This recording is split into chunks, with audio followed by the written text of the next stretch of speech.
ఈ విజయవాడ ఫ్లడ్స్ వల్ల దగ్గర ఒక 1 lakh నష్టం మాకు. ఇంకా అందరికన్నా మేము లక్కీ ఏంటో తెలుసా, ఏసీ అందరింట్లో పైన ఫిట్ చేసి ఉండేది కదా, సో డెఫినెట్లీ అది సేఫ్ అయిపోయింది. బట్ మాకు మా ఆయన అతి జాగ్రత్తకి ఫ్లడ్స్ కి 4 hours ముందు హైదరాబాద్ నుంచి షిఫ్ట్ అయ్యాము.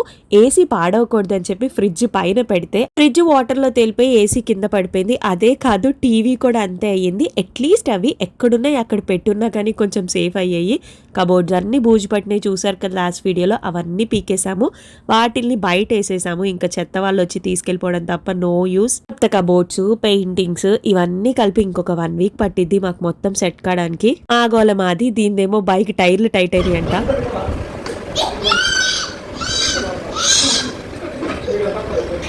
మినిగాడి బండి పని చేయట్లా. అమ్మో అమ్మ పని చేయట్లేదా? అయ్యో